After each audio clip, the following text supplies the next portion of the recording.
आज हम आपको परासरण के महत्व के बारे में बताएंगे। जैसा कि पिछले पीरियड में हमने परासरण के बारे में बताया था कि परासरण क्या है और किस तरह होता है। यदि हम परासरण की बात करें तो परासरण का मतलब होता है जब कम सांद्रता से अधिक सांद्रता की ओर बहाव होगा तो उसे हम परासरण कहेंगे। तो जनरली क्या होता है कि परासरण की क्रिया के महत्व के रूप में यदि हम देखें तो पेड़ पौधों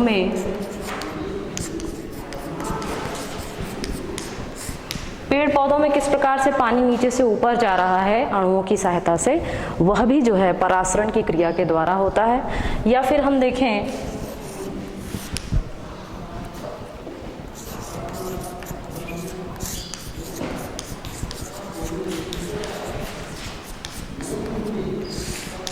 रक्तवाहिनियों में जो परासरण दाब होता है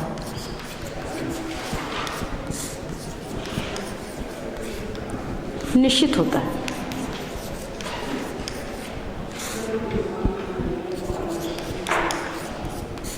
और यदि इन रक्तवाहिनियों का परासरण दाब यदि अधिक हो जाए तो हो सकता है कि रक्तवाहिनियां फट सकती हैं। यदि मान लीजिए किसी भी रक्तवाहिनी के आसपास के वातावरण में अधिक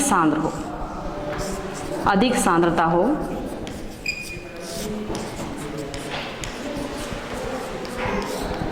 और यहाँ पर कम सांद्रता हो, रक्तवाहिनियों में यदि सांद्रता कम हो और बाहर का जो वातावरण है वो अधिक सांद्र हो तो कम सांद्रता से अधिक सांद्रता की ओर बहाव होता है और रक्तवाहिनियाँ जो है फट जाती है और फटने के कारण जो ब्लड है यहाँ का बाहर आ जाता है। तो इस प्रकार से आप देखेंगे कि विभिन्न प्रकार से परासरण का दैनिक जीवन में महत्व है। और इसी आधार पर यदि हम देखें, चाहे पेड़ पौधों की बात करें कि पेड़ पौधों में पानी नीचे से ऊपर की ओर जा रहा है जड़ों से होता हुआ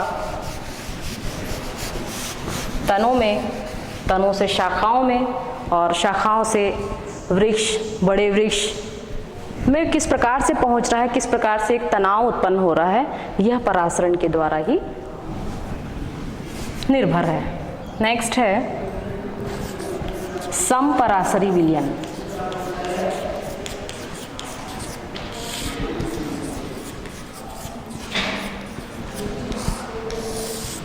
जैसे कि मैंने आपको बताया था कि जो परासरण की क्रिया है वो दो घटकों पर निर्भर करती है, जिसमें से एक घटक होगा कम सांद्रता का और दूसरा घटक होगा अधिक सांद्रता का। यहाँ पर यदि यह समपरासरी विलयन है तो यहाँ पर जो दो घटक हैं जो कि अर्धपारगम्य झिल्ली के द्वारा अलग हैं तो वो दोनों ही समान परासरण वाले होंगे, मतलब दोनों में ही एक समान सांद्रता होगी। जब दोनों में ही समान सांद्रता होगी तो बहाव किसी और भी नहीं होगा, समान सांद्रता, क्योंकि परासरण का मेन ध्येय ये है कि एक तरफ कम सांद्रता होनी चाहिए और दूसरी तरफ अधिक सांद्रता होनी चाहिए। और यदि हम इसे अर्धपारगम्य झिल्ली के द्वारा अलग करते हैं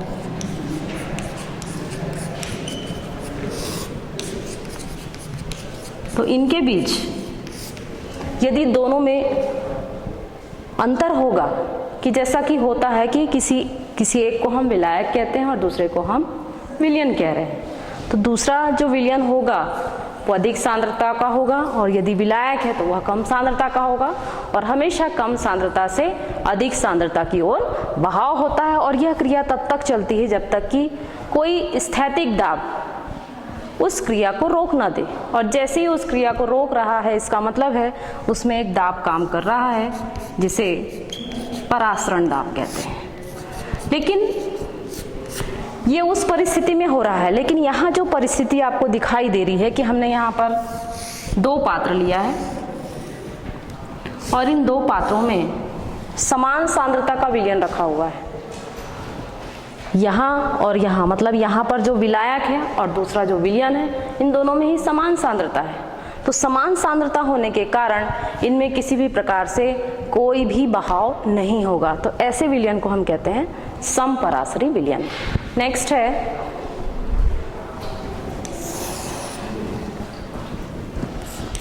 इसे आप फर्स्ट नंबर डाल दीजिए।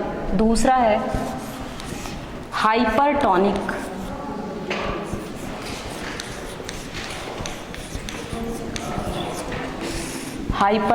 विलियन। हाइपरटोनिक विलियन ऐसा विलियन होता है कि जो विलियन जिसकी बात हम कर रहे हैं उससे जुड़ा हुआ जो दूसरा विलियन है उसकी सांद्रता अधिक होगी। जब एक विलियन की अपेक्षा दूसरे विलियन की सांद्रता अधिक होगी तो ऐसे विलियन को हम कहते हैं हाइपरटोनिक। और यदि मान लीजिए हमने जिस विलियन की हमने बात की है, दो विलियन यहाँ पर मौजूद हैं, इस विलियन की सांद्रता इसकी अपेक्षा हाइपर है, तो यह अधिक सांद्र होगा, यह हाइपर होगा और ये यहाँ पर कम होगा, या इसे हम कह सकते हैं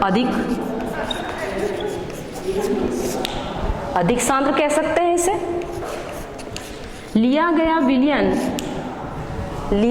विलियन जिस विलियन के संपर्क में होता है उस विलियन की सांद्रता यदि हाइपर रूप में है या अधिक सांद्र रूप में है तो ऐसे विलियन को हम हाइपरटोनिक कहते हैं, जिसे हम अर्धपारगम्य झिल्ली के द्वारा अलग कर रहे हैं या चरण पात्र के द्वारा अलग कर रहे हैं। तो यहाँ पर जिस विलियन को हमने प्रयोग किया है उसका विलियन दूसरे विलियन की अपेक्षा हाइपर होगा, तो ऐसे विलियन को हम हाइपरटोनिक विलियन कहते हैं। तीसरा हाइपोटोनिक विलियन।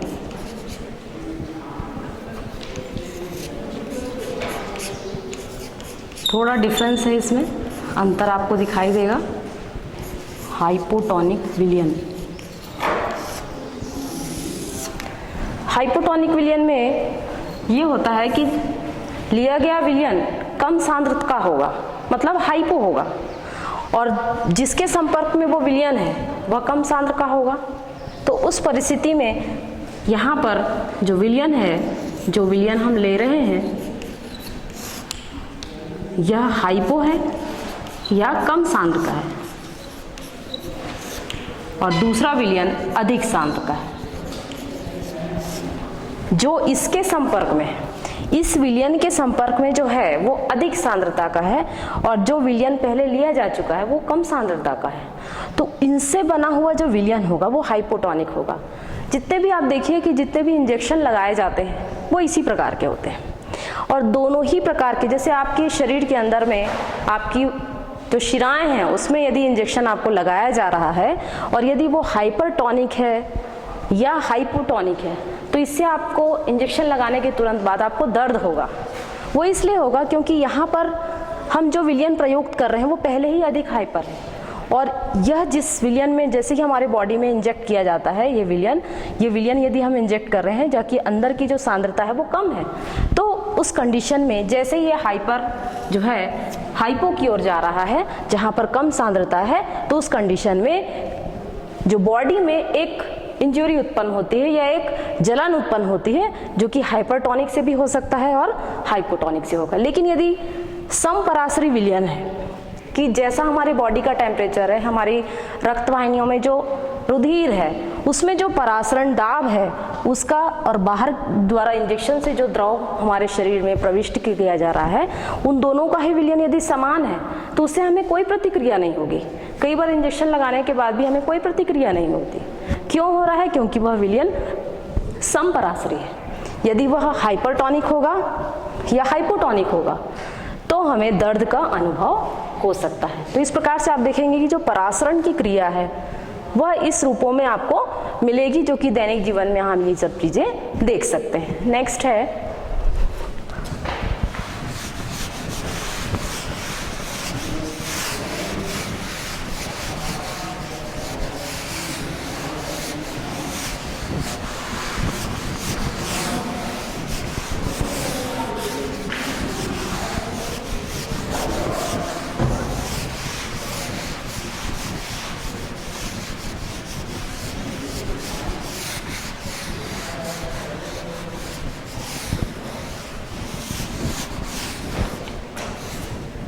तो इस प्रकार आपने देखा कि परासरण की क्रिया किस प्रकार से होती है और इसका क्या महत्व है। नेक्स्ट है वांट ऑफ फैक्टर। या वांट ऑफ समीकरण बोल सकते हैं इसे।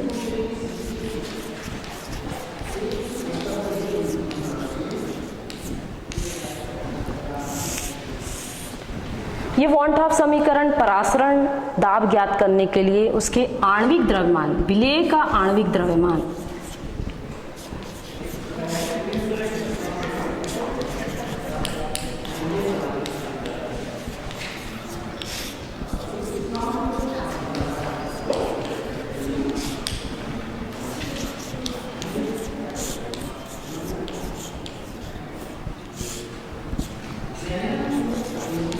करने का समीकरण है ये, जिसे वांट ऑफ वैज्ञानिक के द्वारा दिया गया था, इसलिए इसे हम वांट ऑफ समीकरण कहते हैं। इसके अनुसार आप देखेंगे कि जो परासरण दाब होता है, परासरण दाब, इसके पहले मैंने आपको बताया है कि परासरण दाब क्या होता है। इसे पाई से प्रदर्शित किया जाता है परासरण दाब को। तो परासरण दाब हमेशा उस वक्त लगाया जाता है जब किसी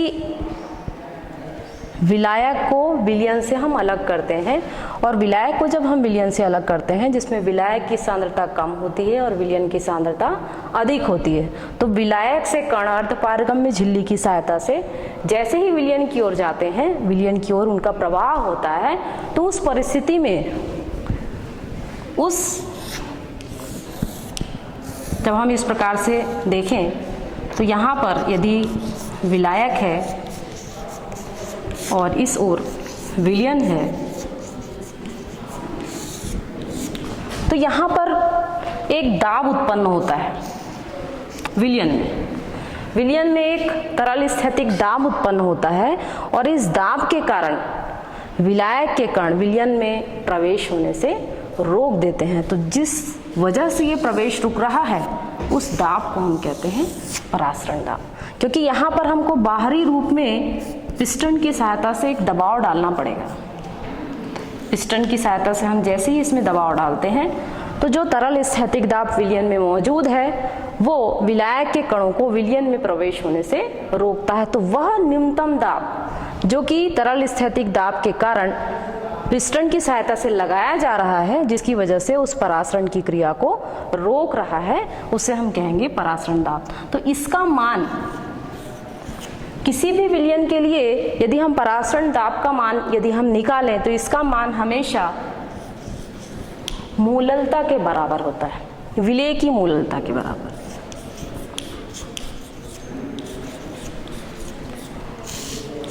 मूललता के बारे में आपको पता ही है कि मूललता क्या होती है।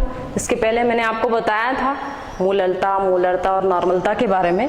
तो मूललता का मतलब होता है 1000 ग्राम विलायक में जब विलेय के मोलों की संख्या घुली होती है तो उसे हम उसकी मूललता कहते हैं। तो यहाँ पर कितनी मात्रा में विलायक के कण विलयन में प्रविष्ट हुए हैं, कम मात्रा में है या ज़्यादा मात्रा में है, और जैसे ही इसमें साम्य उपस्थित हो जाएगा तो उस कंडीशन में साम्य उपस्थित कब होगा कि जब ये विलायक के कण जो है विलयन में प्रवेश होना बंद हो जाएंगे, और जैसे ही प्रवेश बंद हो जाएगा तो यहाँ पर इसका जो जल स्तर है, इसमें जो इसका विलयन स्तर है, हो सकता है कि यहाँ पर इसका विलयन स्तर यदि यहाँ था और जैसे ही विलायक के कण इसमें प्रविष्ट हुए तो ये धीरे धीरे बढ़कर ऊपर पहुँच सकता है। तो यहाँ कितनी मात्रा में विलायक के कण पहुँच रहे हैं, विलायक के अणु कितने पहुँच रहे हैं, उस आधार पर हम परासरण दाब को उसकी मूललता के समानुपाती मानते हैं। तो यहाँ पर पाई समानुपाती मूललता के है, तो पाई के समानुपाती चिन्ह को हटा दें हम, तो पाई बराबर C RT होता है।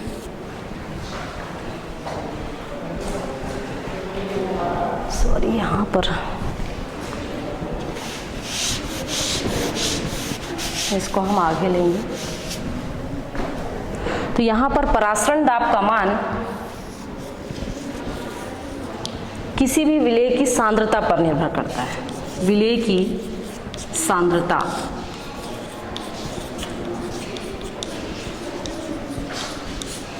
कितनी मात्रा में मौजूद है, कम मात्रा में मौजूद है या अधिक मात्रा में मौजूद है, तो इस आधार पर जो परासरण दाब होगा, समानुपाती चिन्ह को जैसे ही हम हटाते हैं तो इसका मान आ जाएगा C। और यहाँ जो RT है ये समानुपाती स्थिरांक है।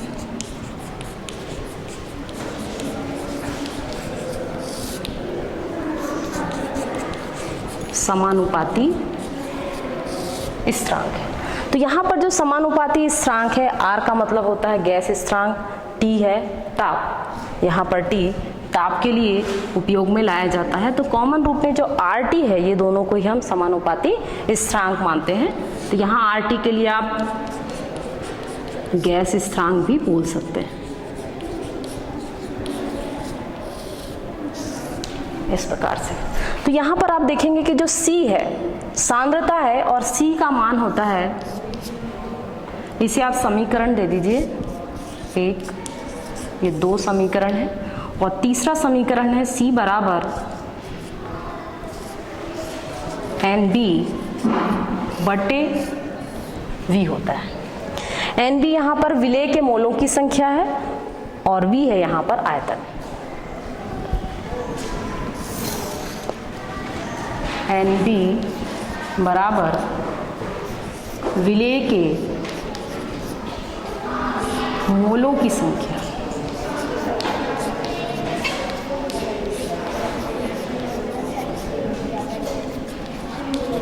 और आपको पता ही है कि यदि NB का मान यदि हम निकालें तो NB का मान हम निकाल सकते हैं।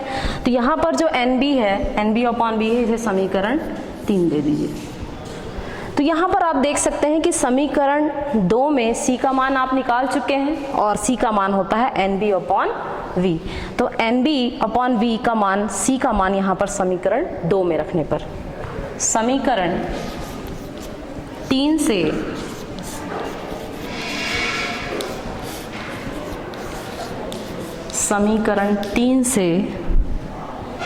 C का मान समीकरण 2 में रखने पर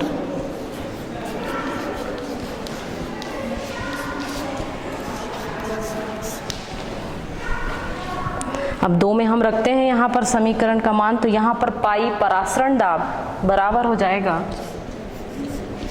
NB/V गुणित RT।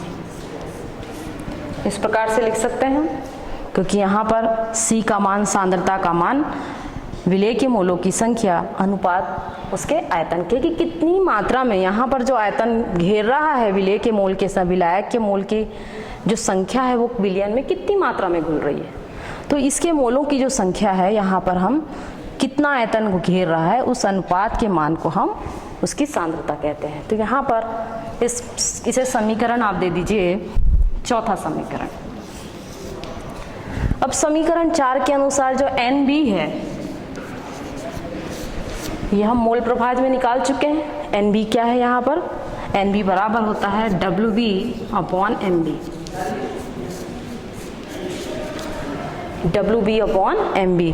तो WB और MB यहाँ पर W जो है उसका वेट है और इसका द्रव्यमान है, और MB यहाँ पर इसका आणविक द्रव्यमान है। तो इसे आप द्रव्यमान लिख सकते हैं, और जो MB है ये इसका आणविक द्रव्यमान है।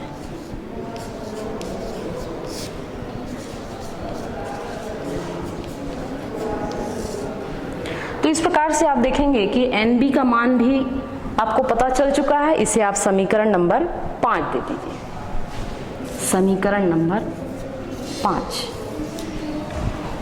तो इस प्रकार से आपने देखा कि सबसे पहले हमने देखा कि यहाँ पर जो पाई है परासरण दाब, जो कि विलयन पर मौजूद होता है, विलयन में मौजूद होता है, क्योंकि जब तक हम विलयन में ये दाब नहीं उत्पन्न करेंगे तब तक ये जो क्रिया है, विलायक के कणों की जो संख्या है वो विलय में जाती रहेगी। तो इसको रोकने के लिए एक दाब लगाया जाता है जिसे हम परासरण दाब कहते हैं। तो परासरण दाब का मान किसके बराबर आ चुका है? परासरण दाब बराबर विलायक के मोलों की संख्या आयतन के अनुपात के और समानुपाती स्थिरांक के गुणनफल के बराबर होता है।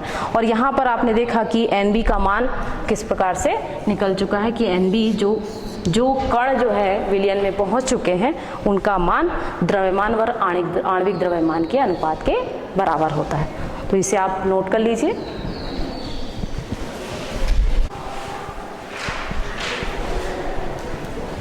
इसे आपने नोट कर लिया होगा किस प्रकार से हम वान-टॉफ समीकरण की व्युत्पत्ति कर रहे हैं। तो यहाँ पर आपने देखा कि NB बराबर WB/MB है। इसे समीकरण 5 आपने दे दिया।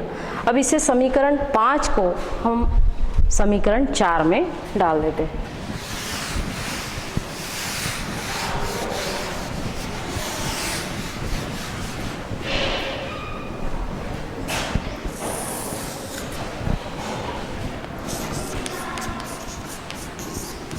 समीकरण 5 से NB का मान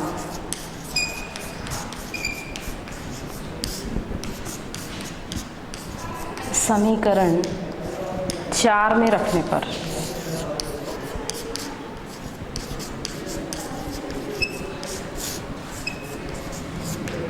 तो पाई बराबर होगा, NB का मान आ गया WB/MB गुणित RT/V। इस प्रकार से हम इसे लिख सकते हैं। इसे आप समीकरण दे दीजिए 6वां। अब चूंकि हमें निकालना क्या है, जो कण है जो कि विलयन के अंदर मौजूद है विलायक के कण, उसका आणविक द्रव्यमान निकालना है। तो आणविक द्रव्यमान का मान होता है MB। तो इसे हम बाहर निकाल देंगे। तो इसे हम बाहर निकालें तो MB बराबर होगा WB इंटू RT/पाई इंटू V गुणित V।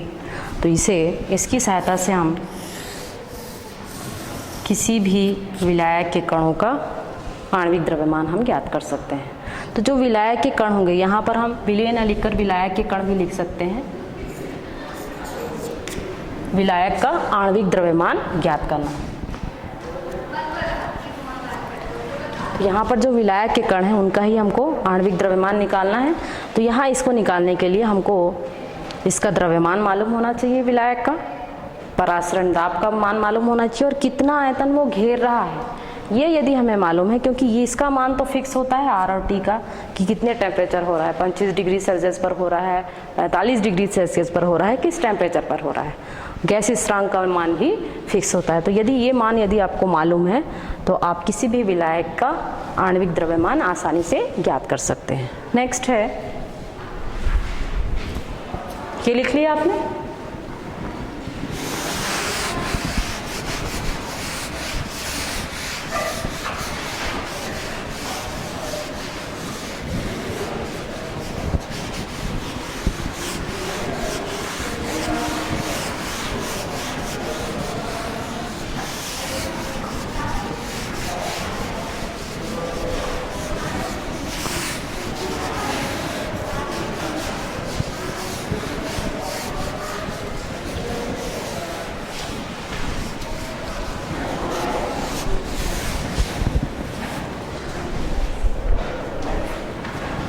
नेक्स्ट है हिमांक में अवनमन।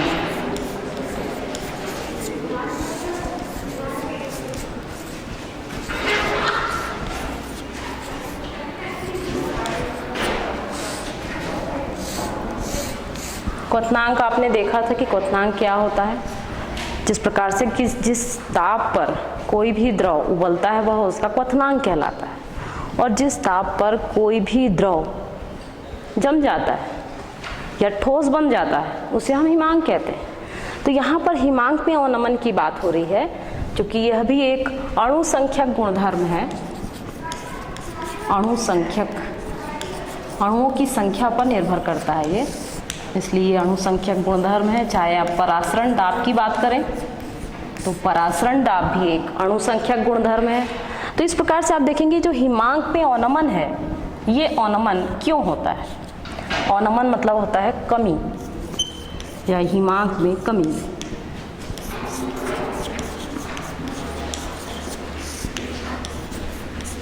हिमांक में कमी आ रही है।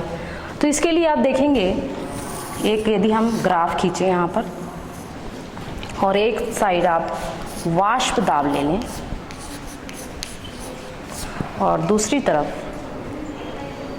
यहाँ पर आप ले लें ताप डिग्री सेल्सियस में। तो सबसे पहले विलयन में आप देखेंगे, यदि हम विलयन की बात कर रहे हैं तो विलयन में सबसे पहले विलायक ही होता है। और यदि हम विलायक की बात करें, जैसे मान लीजिए हमने विलायक का एक कर्व बनाया, ये विलायक का कर्व मान लीजिए बी और सी है, ये विलायक है।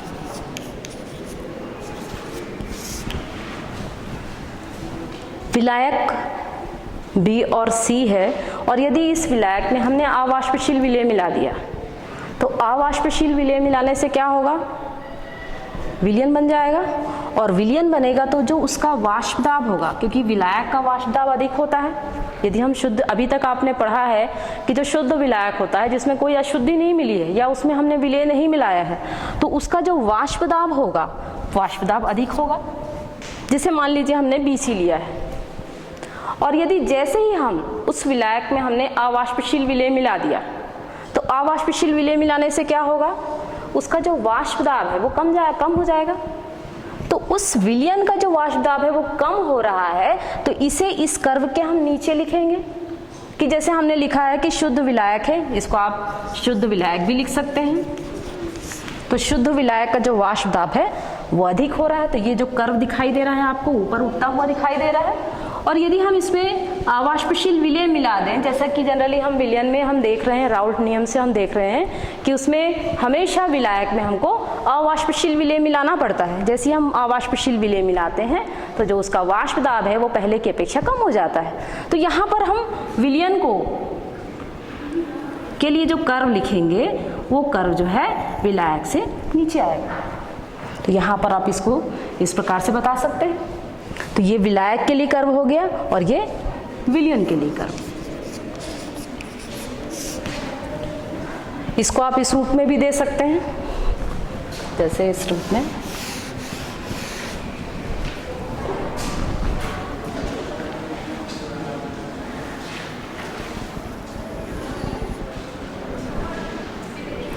इसको कर्व को मिला देते हैं।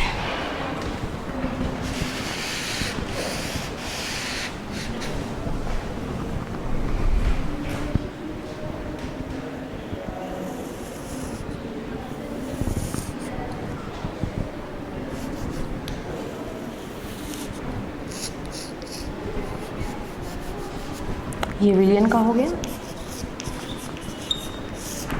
और ये विलायक का हो गया वाष्प दाब। तो यहाँ पर आप इसको दे सकते हैं, यदि वाष्प दाब अधिक है तो इसका हिमांक भी क्या होगा, अधिक होगा। तो इसे हम लिखेंगे T0F।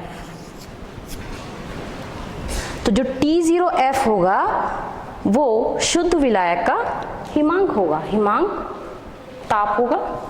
और जैसे ही हम इसमें अवाष्पशील विलय मिला देते हैं, विलयन का मतलब है विलायक प्लस अवाष्पशील विलय। अवाष्पशील विलय हमने इसमें मिला दिया तो ये क्या बन गया, अब विलयन बन गया। इसे आप मान लीजिए, इसे आपने BC लिया है, इसे आप E और D ले लीजिए।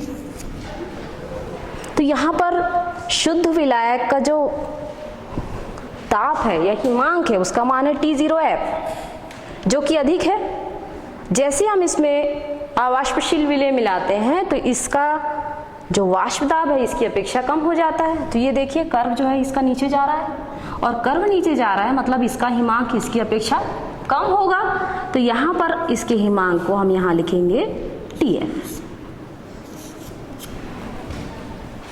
तो ये कम क्यों हो रहा है, क्योंकि वाष्प दाब में कमी हो रही है। यदि हम विलयन की बात करें तो इसका हिमांक जो है कम होता है। कम क्यों हो रहा है? क्योंकि वाष्प दाब में कमी हो रही है। जब वाष्प दाब में कमी होगी तो हिमांक भी इसका कम होगा और शुद्ध विलायक का वाष्प दाब जो है अधिक होगा। तो इस प्रकार से आप देखेंगे। और इसी विलायक को यदि हम ठंडा कर दें तो ये जो बी पॉइंट है, इस बी पॉइंट में जो ठोस विलायक है और शुद्ध विलायक है या विलायक है, इन दोनों का जो वाष्प दाब होता है वो समान होता है, सेम होता है, समान होता है। इसको आप ठोस विलायक दे सकते हैं।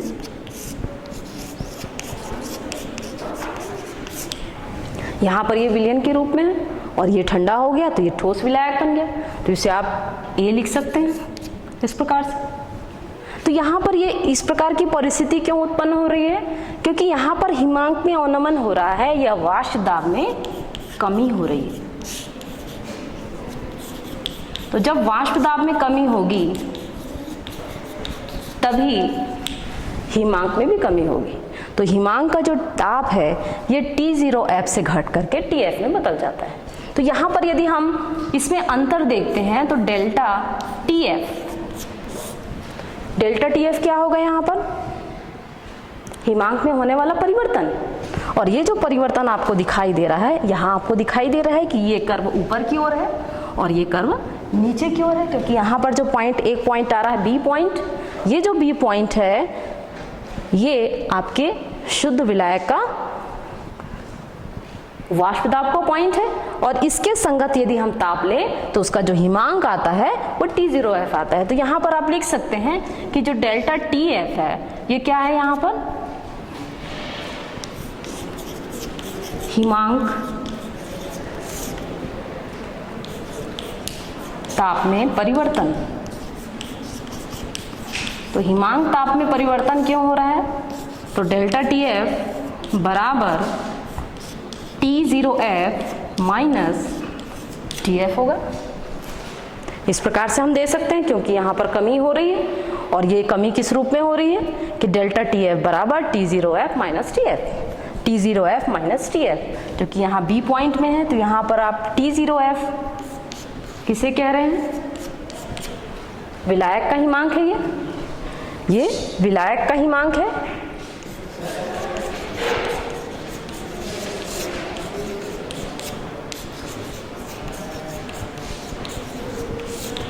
और TF जो है विलयन का हिमांक।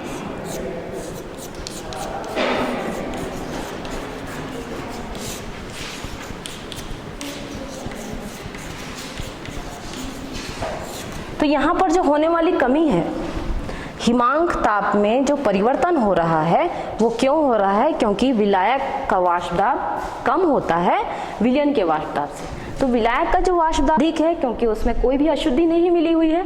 लेकिन अगर हम विलयन की बात करें, जैसे ही हम अवाष्पशील विलय मिला देते हैं तो उसका जो वाष्प दाब है विलायक की अपेक्षा कम हो जाता है। तो ये कम हो रहा है क्योंकि यहाँ पर जो इसके ताप है, ये ताप में भी आपको कमी देखने को मिल रही है, जो कि T0F से TF में कन्वर्ट हो रहा है या T0F से TF में नीचे जा रहा है। तो यहाँ नीचे जाने का मेन मकसद है क्योंकि यहाँ वाष्प दाब में बढ़ोतरी है, और ये कर्व जैसे जैसे हम ताप को बढ़ाते जाते हैं, अगर हम ताप बढ़ाएं, क्योंकि यहाँ हमने ताप को इंक्रीज किया है, यहाँ बढ़ाया है क्योंकि ये बढ़ते क्रम में है। जब इसको आप ताप देते जाएंगे, इसे आप ताप देते जाएंगे तो उस परिस्थिति में क्या होगा? वाष्प दाब और बढ़ेगा, और वाष्प दाब ये बढ़ रहा है। तो ये जो कर्व आपको दिखाई दे रहा है, ये कर्व वाष्प दाब के बढ़ने के कारण हो रहा है। लेकिन शुद्ध विलायक की अपेक्षा विलयन का वाष्प दाब संगत रूप में कम ही होगा। तो यहाँ पर जो कमी आ रही है वो डेल्टा TF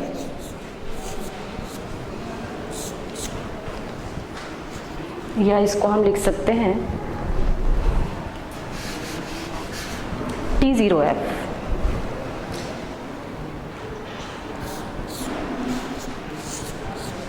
शुद्ध विलायक का जो हिमांक है ये समानुपाती होता है मूललता के।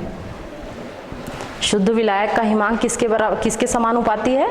मूललता के। कितनी मात्रा में विलय इसमें विलायक में मिलाया गया, जितनी मात्रा में विलय मिलाया जाएगा उतना ही इसमें आप देखेंगे कि जो इसमें जो कमी आ रही है ये कमी आपको स्पष्ट दिखाई देगी। यहाँ पर ये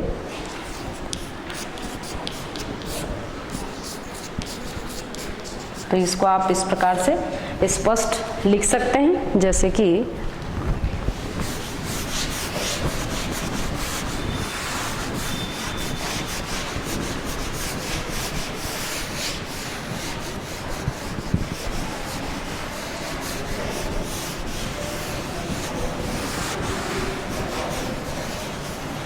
तो यहाँ पर आपने जो कर्व देखा है, जो BC वक्र है, इसे आप क्या लिख सकते हैं? एक तो BC वक्र है, ये क्या होगा? शुद्ध विलायक का वक्र। इसे आप ध्यान में रखिए।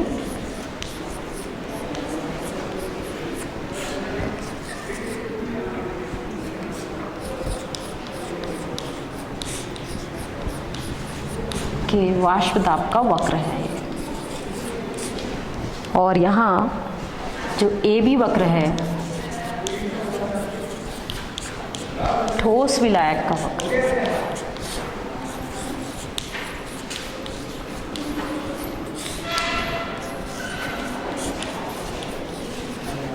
जब उस विलायक को आपने ठंडा कर दिया है। नेक्स्ट है DE। DE वक्र विलयन का वाष्प दाब वक्र है।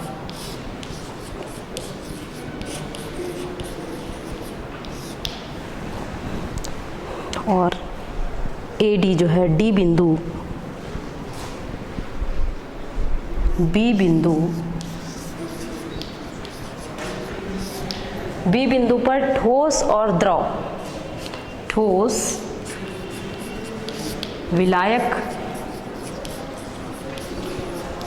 व द्रव विलायक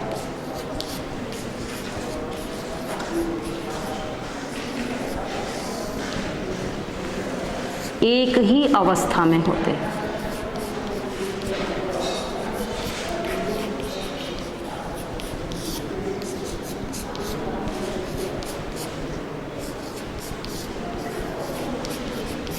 एक ही अवस्था में होते हैं B बिंदु में।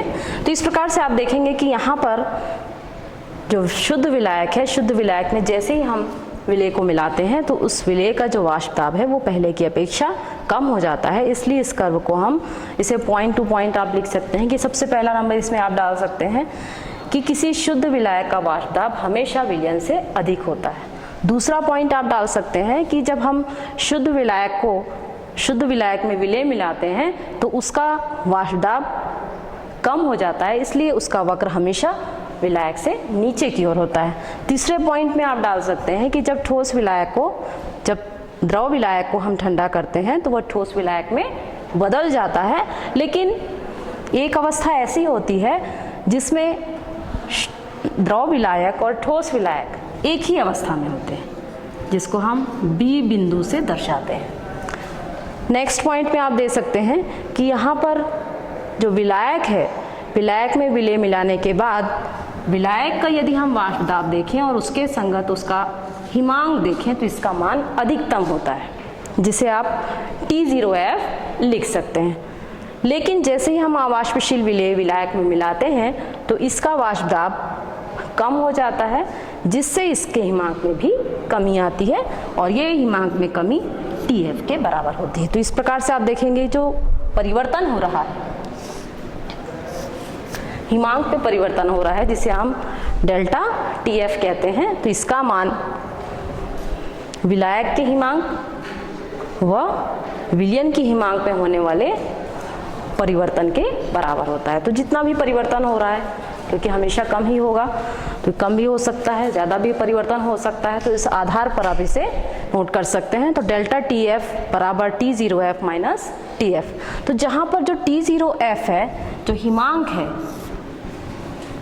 जो हिमांक का जो ताप है, हिमांक का मूलल ताप हमेशा मूललता के समानुपाती होता है। तो मूललता यहाँ पर कितनी मात्रा में उस विलायक में विलेय को मिलाया गया है, यदि कम मिला रहे हैं तो उसकी जो मूललता होगी वो इसके कम मात्रा में बराबर होगी। लेकिन अगर मान लीजिए आपने जो विलेय इसमें मिलाया है उसकी मात्रा यदि अधिक है तो उस परिस्थिति में जो डेल्टा T0F है इसका मान मूललता के मान से अधिक होगा। तो यदि हम इस समानुपाती चिन्ह को हटा दें तो यहाँ पर T0F बराबर KF M हुआ। तो यहाँ पर जो KF है एक समानुपाती स्थिरांक है और ये समानुपाती स्थिरांक हिमांक समानुपाती स्थिरांक होगा। तो इसे इस प्रकार हम दे सकते हैं,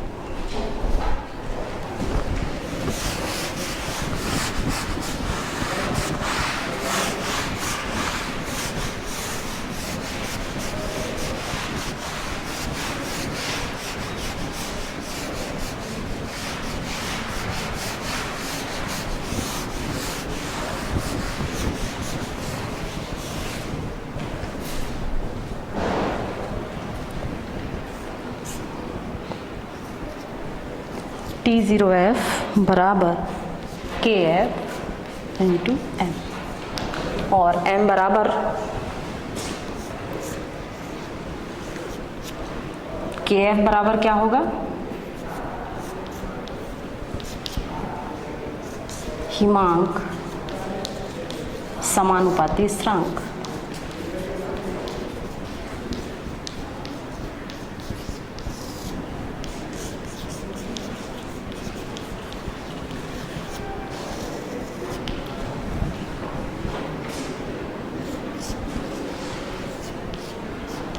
और मोललता का मान आपको पता ही है कि 1000 ग्राम विलायक में विलेय के मोलों की संख्या है।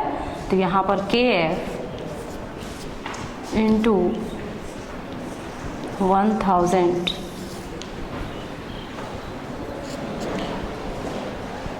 मोल और ये मोल हो जाएगा MB इंटू W। इस प्रकार से आप इसको दे सकते हैं। तो KF गुणित 1000 गुणित WB अपॉन MB होगा। तो इसकी सहायता से हम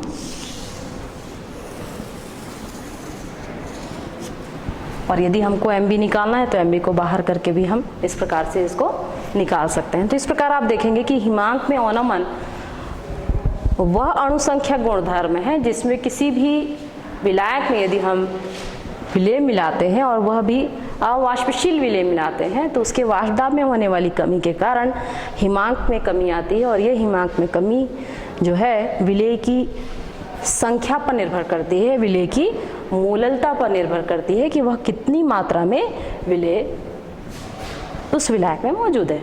तो इस प्रकार आप देखेंगे कि हिमांक अवनमन एक अणु संख्या गुणधर्म किस रूप में होता है।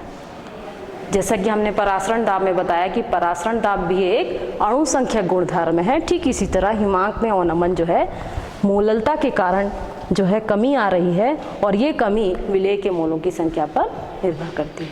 Thank you.